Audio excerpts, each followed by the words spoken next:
وصلى الله على سيدنا محمد وعلى آله وصحبه الطيبين الطاهرين. اللهم علمنا ما جهلنا وذكرنا ما نسينا وزدنا علما ونعوذ بك من حال أهل النار ولا حول ولا قوة إلا بالله العلي العظيم. أذكركم وأذكر نفسي بإخلاص النية لله تبارك وتعالى ولا حول ولا قوة إلا بالله العلي العظيم.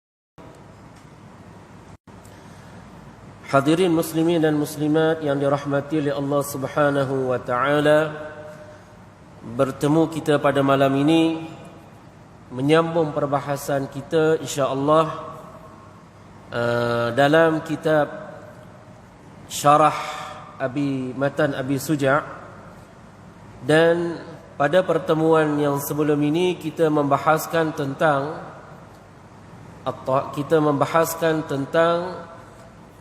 pembahagian air, dan kita telah sebut tentang air apa yang boleh kita guna untuk taharah, untuk berwudu, air apa yang boleh kita guna untuk mandi wajib.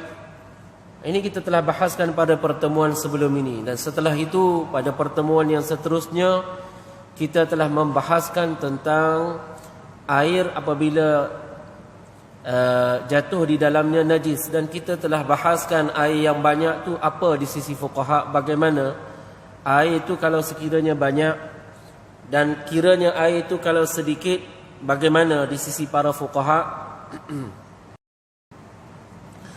Dan juga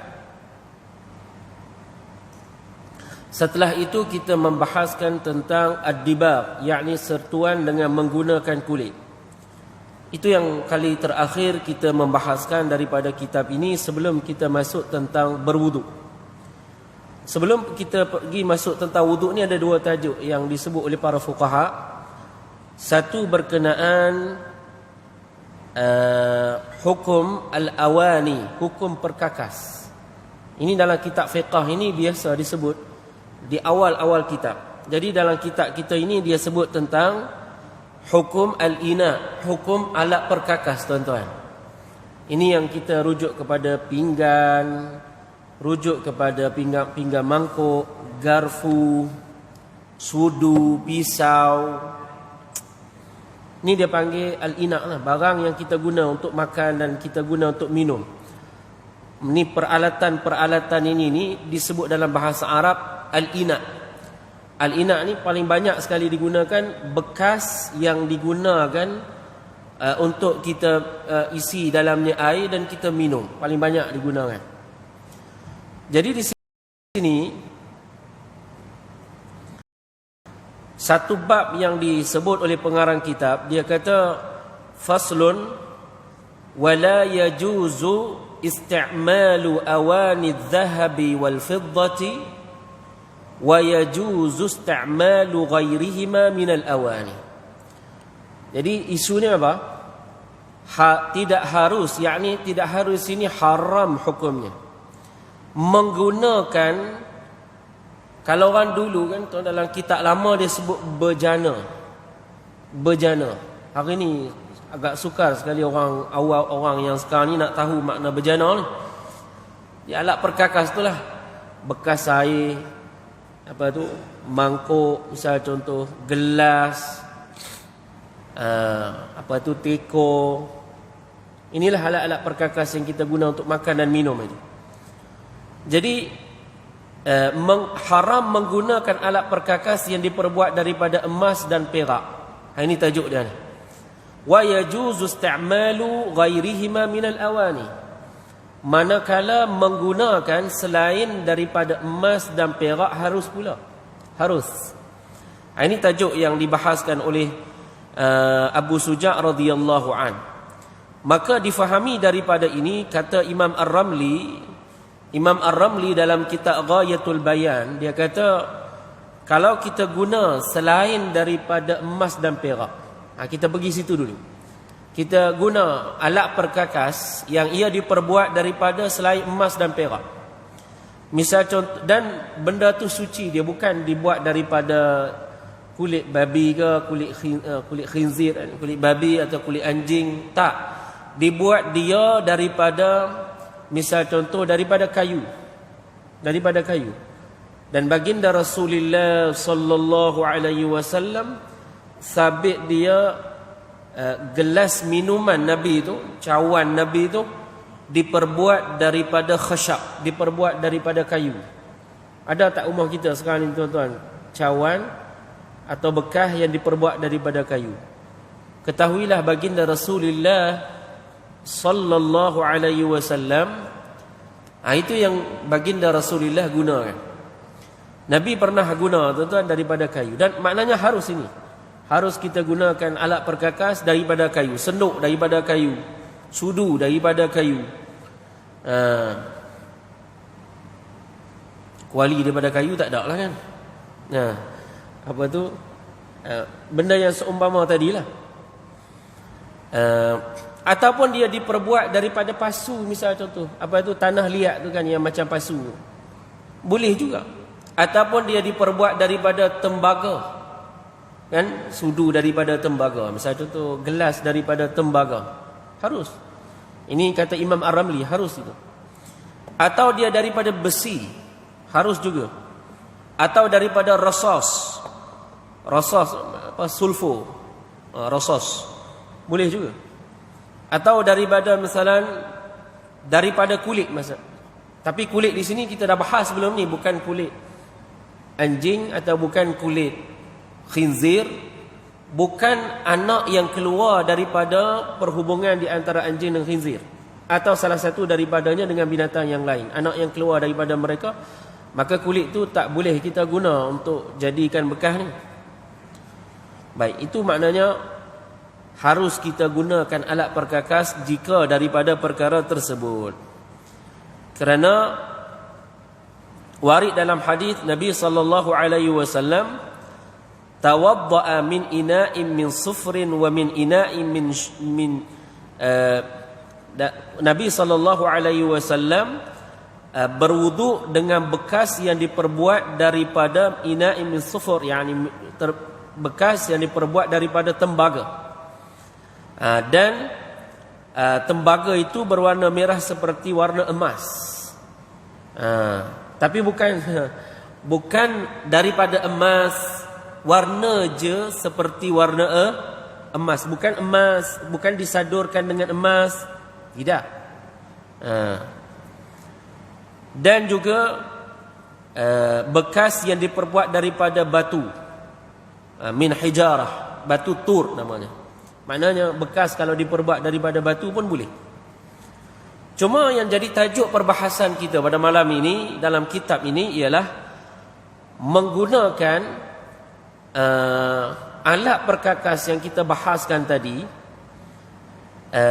fi ghairi daruratin. Yani kita seseorang itu dari sudut hukum, kata pengarang kita, la yajuzu, tidak harus. Tidak harus di sini maknanya jika tak ada mudarat. Itu maknanya. Kalau tak ada mudarat, kamu tak ada hajat, jangan. Sama ada bagi lelaki atau bagi perempuan. Ini haram, ini bukan bagi lelaki je, juga hal ini bagi perempuan. Isti'malu syai'in min awani adh-dhahabi wal fiddah, menggunakan alat perkakas bejana ni, kalau orang dulu panggil, yang ia daripada emas dan perak. Jangan kata ini tak boleh bagi orang lelaki je, tak, juga bagi orang perempuan. Bukan hanya tak boleh bagi orang lelaki, haram juga bagi orang perempuan. Sama ada haram itu, yakni kamu gunakan, ini kita rujuk kepada orang yang menggunakan alat perkakas ini. Menggunakan alat ini untuk apa kegunaan biasanya? Untuk makan. Kan kadang garpu untuk apa? Makan.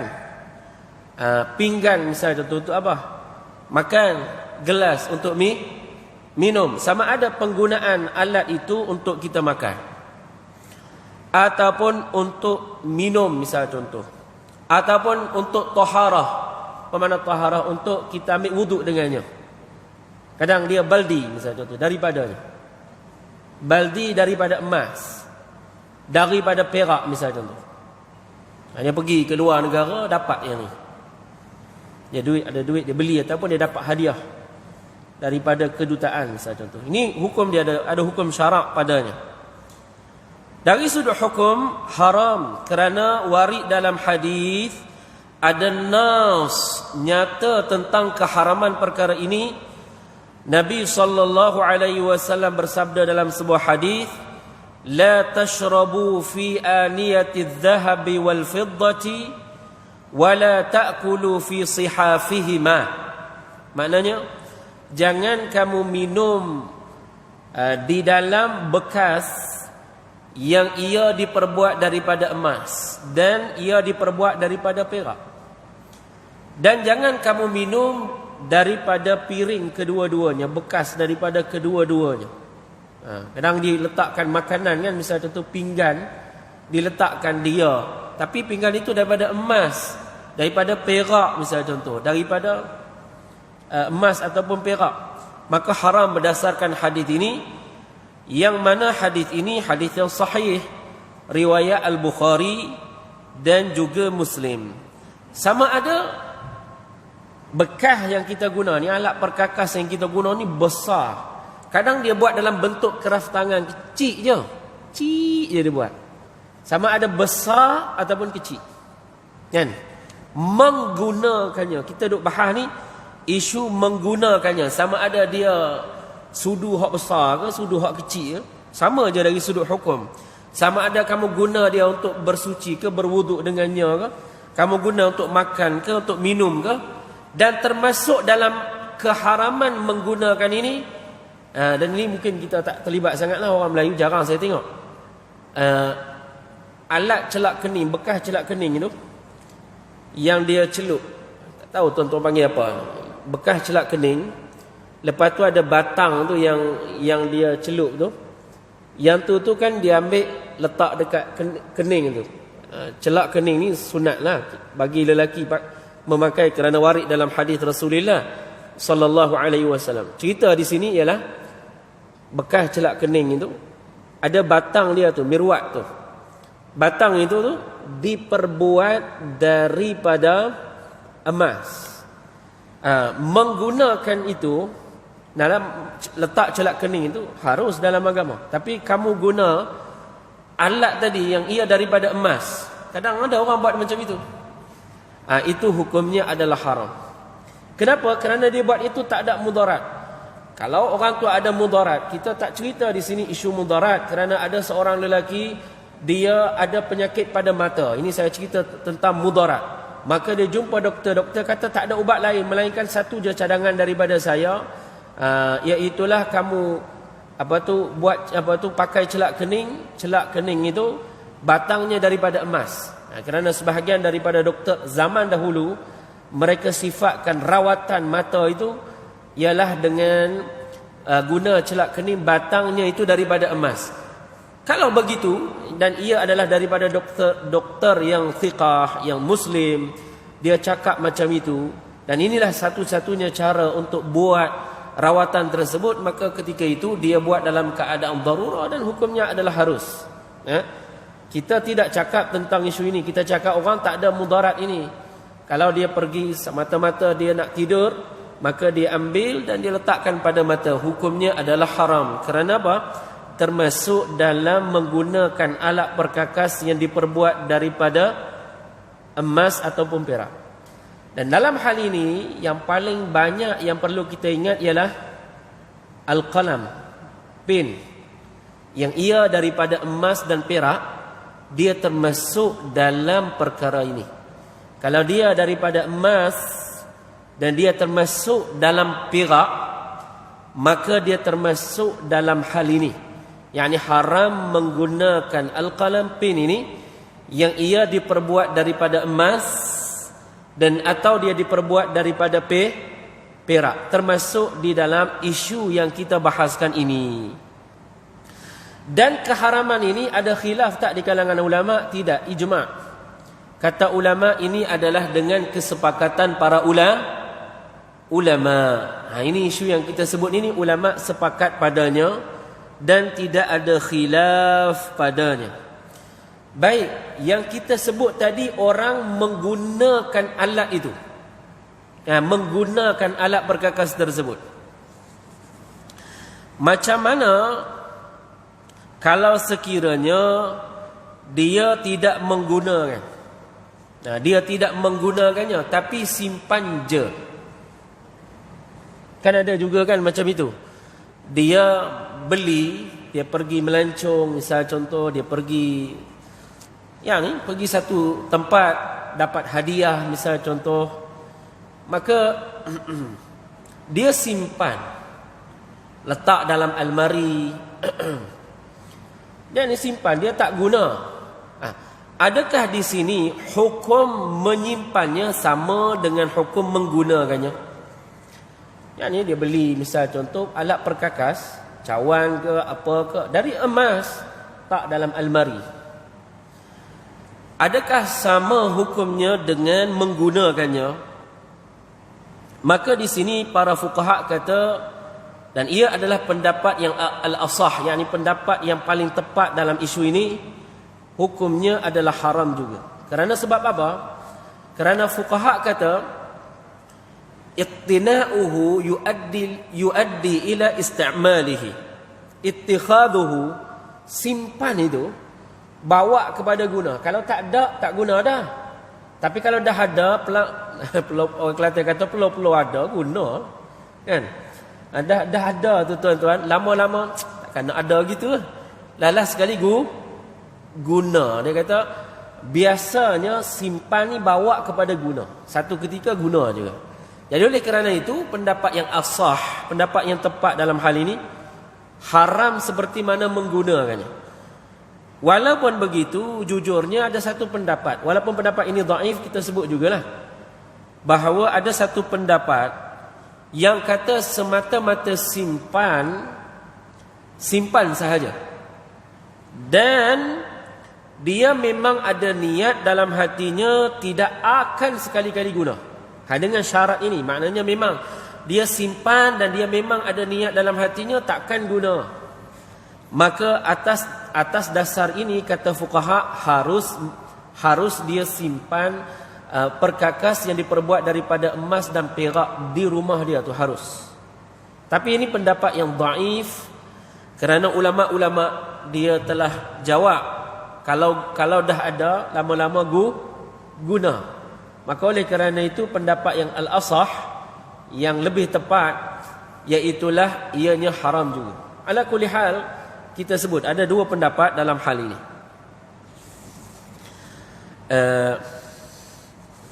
Kemudian tuan-tuan, ini sebenarnya warid dalam hadis yang lain. Nabi kata dalam hadis, "Wala tashrabu fi aniyati adh-dhahabi wal fiddah fa innaha lahum fid dunya wa lakum fil akhirah." Yani jangan, Nabi kata dalam hadis, jangan sekali-kali minum daripada bekas, dalam bekas yang ia diperbuat daripada emas dan perak, kerana ia ini bagi orang kafir di dunia ini dan bagi kamu semua di hari akhirat. Naam, kalau di hari akhirat dalam syurga, salah satunya ialah daripada bekas dan alat-alat yang ada dalam syurga banyaknya daripada emas. Dan warid dalam hadis yang satu lagi, kata Nabi sallallahu alaihi wasallam, "Alladhi yashrabu fi ina'il fiddati yujarjiru fi batnihi nar jahannam." Kata Rasulullah sallallahu alaihi wasallam, orang yang minum dengan bekas yang diperbuat daripada perak, bekas itu diperbuat daripada perak, maka orang ini nanti di hari kiamat Allah Ta'ala gelegakkan perut dia ni. Perut dia ni jadi menggelegak dengan api neraka Jahannam. Maknanya ini dosa, bukan dosa kecil lah. Simpan emas dan menggunakan alat perkakas daripada emas dan perak tu, menggunakan alat perkakas daripada emas dan perak itu adalah haram. Baik, ini satu isu. Daripada isu ini, fuqaha berpindah membahaskan tentang bekas alat perkakas ini bukan dia diperbuat daripada emas atau perak keseluruhannya. Tak. Tapi dicat. Dia dicat. Disadur, dicat, apa kita panggil disepuh ataupun disadur, dicat dengan menggunakan emas. Maka di sini macam mana hukumnya? Kata para fuqaha, sekiranya saduran itu yang disepuh itu dengan emas, yang kita cat itu dengan emas, dia nipis je. Ya, nipis je. Kira-kira kalau kita letakkan alat perkakas itu kan di atas api, dia tak berhimpun apa tu emas tadi yang disadur tadi, tak berhimpun dia, tak berkumpul dia. Mana tak mencair ia hingga dia berkumpul itu. Nah, maknanya erti di sini kalimah ini artinya apa? Maknanya sikitlah. Yang dia sadurkan tu sikit sangat. Maka ketika itu dia kata harus. Kalau macam itu, maknanya kalau tebal bukan nipis, itu haram. Itu haram. Jadi kalau sekiranya dia nipis, saduran itu nipis, sekira-kira macam mana kita tahu dia nipis? Kita letakkan bekas itu yang disadurkan dengan emas ataupun dengan perak tadi di atas api, maka dia tidak mencair sehingga dia berhimpun. Dia berhimpun macam itu. Kalau kita buat pada emas dan perak, bukan begitu jadinya. Kan? Dia jadi begitu. Maka kalau macam itu, maknanya saduran itu nipis. Dan dalam hal ini menggunakan alat itu yang ia disadur dengan nipis harus. Harus. Ini yang dibahaskan oleh para fuqaha. Dalam hal ini yang disebut oleh para fuqaha dalam hal ini. Ini satu kes. Kemudian para ulama menyebut isu yang lain lagi. Ini isu yang lain. Apa dia? Alat perkakas itu kalau sekiranya dia ditampal, misal contoh, ataupun ditampal ataupun misal contoh dia dihias padanya dengan menggunakan emas. Macam mana? Kadang-kadang ini zaman dahulu, dia orang zaman dahulu kalau dia guna bekas, dan bekas dulu banyak tembaga kan. Jadi ataupun daripada kayu, kalau lebih lama lagi kayu. Jadi kalau pecah misal contoh, ataupun kita sebut retak misal contoh kan. Jadi mereka tampal. Mereka tampal. Jadi di sini isu yang disebut oleh para fuqaha. Kita hari ini beli, kita kacal, pecah, buanglah. Plastik macam tu juga. So kita tak ada isu ini. Yang kita sebut tadi misal contoh tadi lah, yang daripada tembaga tu dia bocor, kan?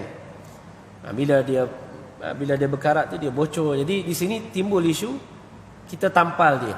Kerana orang dulu dia tak terus buang. Dia akan edit balik, dia akan baiki balik. So dari sudut nak edit balik ni, nak baiki balik ini, dia nak repair balik gelas ini atau bekas ini, maka dia tampalkan dengan apa?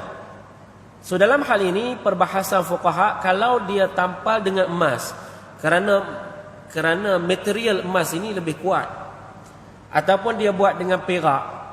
Di sini lagu mana? Kata ulama, kalau bekas itu dia hiaskan, dia hias, ataupun dia tampal dengan emas. Misal contoh bekas tu dia retak misal contoh, maka ditampal dengan emas. Adakah hukumnya harus ataupun tak harus? Kalau ditampal dengan perak, adakah hukumnya harus ataupun tak harus? Baik. Kalau buat dengan emas, kata ulama hukumnya haram. Kalau sekiranya digunakan emas untuk tutup, untuk tampal pada kawasan yang retak tersebut, yang retak tadi, nak baiki tempat yang retak tadi, hukum haram kalau gunakan emas. Baik, kita bincang tentang perak pula. Kalau perak menggunakan tampal menggunakan perak pada kawasan retak tadi kan, dia letak perak.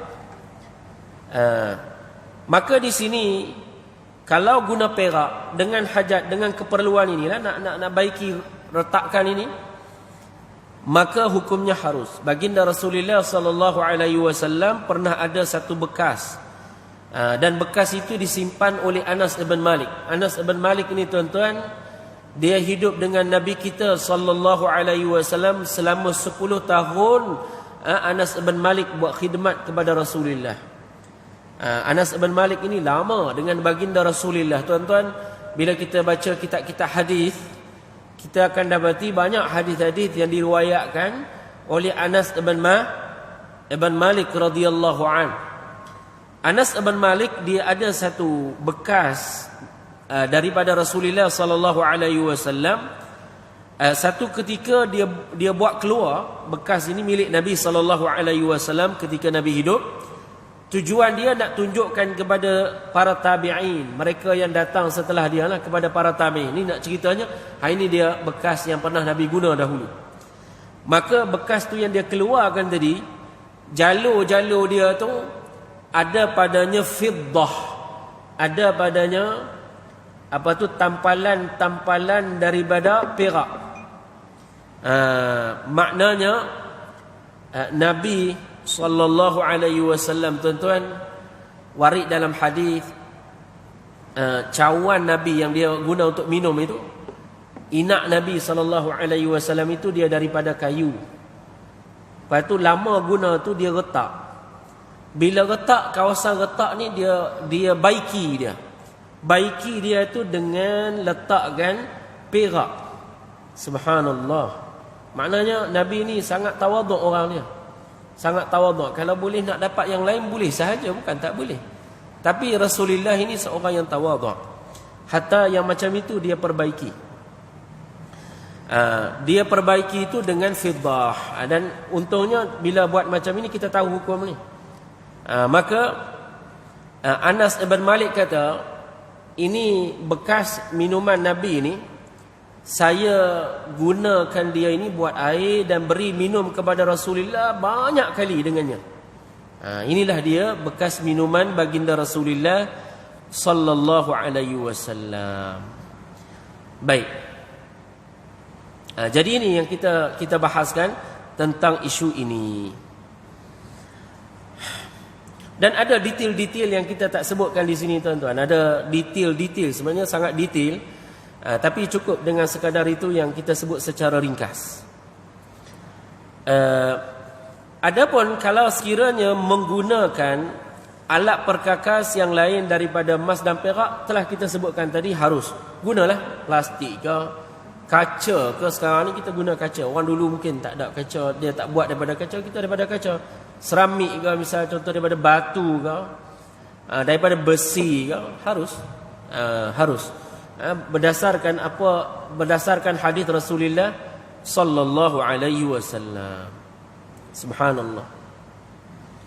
Orang dulu, tuan-tuan, dia nak dapat air sejuk, dia tak sama macam kita ini.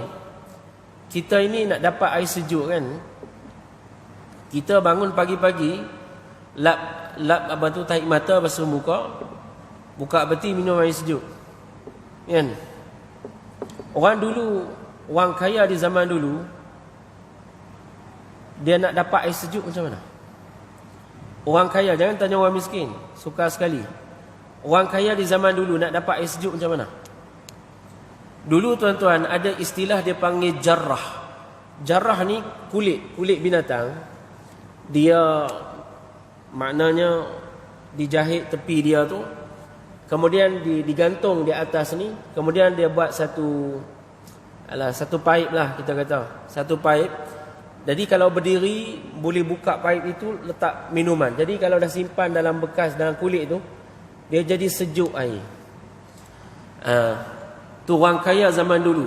Sebab tu nikmat yang ada pada orang miskin di zaman ini, banyak nikmat yang ada pada orang miskin di zaman ini tidak ada pada orang kaya di zaman dahulu. Dan ini betul. Nah, betul. Orang dulu nak dapat nak dapat hawa yang dingin, senang ke susah, tuan-tuan? Susah. Hari ni orang buka kipas, tekan switch on, dapat udara yang dingin. Ataupun dia nak udara yang lebih dingin daripada tu, lagi susah. Barangkali dia paling tidak pun dia upah orang untuk kibas dia kan. Dan susah untuk dia dapat udara dalam bilik dia dingin. Hari ni orang miskin bangun daripada tidur, dia switch on aircon, terus dia dapat tak lama dia dapat udara yang dingin. Nikmat yang ada pada orang miskin di hari ini tidak didapati oleh orang kaya di zaman dahulu. Hingga ada ulama yang kata, Qarun kalau dia tahu apa yang ada dalam ATM itu dan berapa boleh muat dalam tu, nescaya dia tak akan tunjuk anak-anak kunci yang banyak di tangan dia tu. Anak-anak kunci emas dia tu, dia tak akan tunjuk itu. Kalau dia tahu apa yang ada dalam ATM. Kerana apa? Kerana sebahagian orang dalam ATM tu lebih banyak daripada orang dahulu. Jadi nikmat orang yang miskin pada hari ini, dia dapat nikmat lebih banyak daripada orang kaya di zaman dahulu. Dalam banyak segi. Kalau perhati betul-betul, dalam banyak lingkungan kehidupannya lebih daripada orang dahulu yang kaya-kaya. Subhanallah. Ini saya sebut ini supaya kita syukur dengan apa yang kita ada dalam konteks ini. Baik, fuqaha ada sebut beberapa isu kecil, tuan-tuan, dan ini saya sebut ini untuk memberi manfaat kalau ada hajat. Bagaimana kalau sekiranya orang dia terputus hidung, dalam perubatan lama orang yang hidung dia majzu', yakni hidung dia ini tak ada lah sini. Kalau dia guna material daripada emas, misal contoh, kalau dia gantikan hidung dia itu dengan emas, misal contoh, kerana emas ini dia lebih kuat dan dia boleh bina struktur yang elok, maka dari sudut hukum adalah harus. Dari sudut hukum adalah harus. Ini disebut dalam kitab fuqaha. Cuma berani ke tak nak pakai macam tu di zaman ini? Timbul macam itulah. Ataupun dalam fuqaha sebut tentang anmulah. Anmulah ni kepala jari. Kepala jari ni kalau terpotong, misal contoh, gantikan atas dia ni dengan emas, misal contoh, maka boleh tak dari sudut hukum syarak? Harus. Ataupun satu lagi, mungkin tuan-tuan pernah tengok di zaman dahulu, yang kini saya kira tak ada, sebab orang tak berani ke macam mana. Tapi dari sudut hukum kita sebutlah, iaitu gigi, kan? Gigi boleh je dia datangkan gigi, gantikan dengan gigi perak. Tapi walaupun dia tak buat dengan gigi perak, dan gigi perak harus di sini, dan kalau dia tak buat dengan gigi perak, dia tak gigi emas misalnya, tu boleh tak, tuan-tuan? Boleh. Dan dalam hukum fiqh ini harus, kerana dia ada hajat padanya. Dalam hal ini hukumnya adalah harus. Walaupun dia memang mampu, kalau dia guna gigi daripada perak boleh, pun begitu dia boleh guna gigi gigi dia, ganti gigi dia itu dengan gigi yang diperbuat daripada emas. Cuma persoalannya, orang tak berani nak buat kan di zaman ini. Sekali tidur bangun tengok tak ada gigi, kan? Senyum, sudah habis di zaman inilah. Dan apa yang saya sebutkan ini tentang hidung tadi dengan tentang gigi tadi, bagi lelaki harus dan juga bagi perempuan harus. Ini. Kemudian dalam bab ini, isu yang terakhir yang saya nak sebut, yang ia jadi faedah dalam isu ini, iaitulah bekas makanan dan minuman. Dan ini saya tidak sebut dari sudut emas dan perak. Apa-apa bekas makanan dan minuman, kita belajar dalam masalah ini, fuqaha keluarkan satu masalah, satu faedah daripada isu yang kita belajar ini. Bila ada satu bekas makanan dan satu bekas minuman, setelah kamu minum, misal contoh tidak minum air dalam gelas, misal contoh kamu sudah makan makanan dan kamu tinggalkan bakinya, maka hendaklah ditutup makanan dan minuman itu. Hendaklah ditutup makanan dan minuman itu. Dan ini yang kita sebutkan ini diambil daripada hadis Rasulullah. Apa yang kita sebutkan ini adalah ajaran yang diajarkan oleh Rasulullah dengan beberapa sebab. Dengan beberapa sebab. Dan kalau dibuat kajian kedoktoran pun saya kira dia akan setuju dengannya. Nah, dia akan setuju, bahkan lebih menyokong dengannya. Iaitu bekas kalau di waktu malam terutamanya, kalau kita minum air Nescafe, minum air teh ke dan sebagainya, tuan-tuan sambil bekerja, sambil study dan sebagainya, so minum, rasa dah cukup, nak sambung nanti kan, nak solat dulu kan, so sekurang-kurangnya ditutup. Misal contohnya, dia beri kepada saya macam ini, baik ni, ditutup seperti ini. Ini cara ni diajar oleh para ulama, kita letak macam ini. Ini baik, minuman yang seperti ini. Kalau makanan macam itu juga. Jadi di sini saya fikir orang Melayu kita dahulu yang dia create tudung saji ini bijaksana.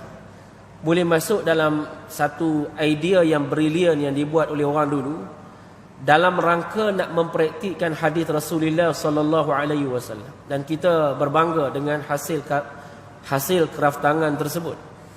Kerana tudung saji ini peranan dia ialah tutup makanan dan minuman itu, terus langsung mengamalkan apa yang disebutkan oleh baginda Rasulullah sallallahu alaihi wasallam.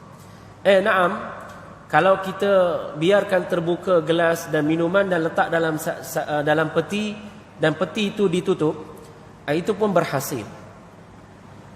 Di sini kenapa kita sebutkan ini? Kerana warid dalam satu hadis. Saya sebutkan hadisnya. Rasulullah sallallahu alaihi wasallam sebut dalam hadis, "Idza kana junhul lail", bila menjelang sampai di waktu malam, au amsaitum, bila nak dekat dengan waktu maghrib ni, bila orang duk azan ini kan, fakufu sibyanakum, maka tahan anak-anak jangan keluar daripada rumah. Ini daripada hadis yang sahih. Pegang anak-anak, tahan mereka jangan keluar daripada rumah, bagi anak duduk di rumah waktu ni. Fa inna syaitan yantashiru hina idzin. Nabi sendiri cakap bahawa di waktu ini syaitan tersebar di waktu ini. Di waktu mana? Waktu maghrib. Orang Kelantan kata orang tina keluar waktu ni tina gori. Ya, dia nak sifatkan tak bagus keluar di waktu ini. Sepatutnya dia sebut jatuh gori juga, kan? Kerana sifat ini tak baiklah. Keluar gori tu waktu maghrib. Perempuan maghrib, waktu maghrib tak ada rumah, patut ada di rumah, kan? Ni bukan waktu shopping ni maghrib. Jadi anak-anak kita ni, kita sebagai orang tua nasihatlah. Sekarang ni waktu nak pergi ke kedai bukan ini, waktu sebelumnya. Bukan di waktu maghrib, bukan di waktu ini. Isteri kita ke, anak kita ke, kita sendiri ke. Jadi baiknya Nabi ajarnya di waktu ini ni kita buat zikir kepada Allah. Ulama diajar kita sebut Bismillahilladzi la yadurru ma'asmihi syai'un fil ardi wala fis sama' wa huwas sami'ul alim. Baik di waktu ini. Sangat baik di waktu ini. Habis dia sebut. InsyaAllah lah kita sebut pada pertemuan yang akan datang berkenaan dengan hadis ini, tentang bekas itu, sama ada macam mana para fuqaha sebut bekas tersebut, kita nak tutup dia dengan cara yang macam mana, dan juga cara yang diajarkan oleh baginda Rasulullah sallallahu alaihi wasallam. Dan cara bagaimana supaya syaitan tak masuk dalamnya, dan insya-Allah nanti kita akan bahas pada pertemuan yang akan datang. Qulu qauli hadza astaghfirullah li wa lakum. Assalamualaikum warahmatullahi wabarakatuh.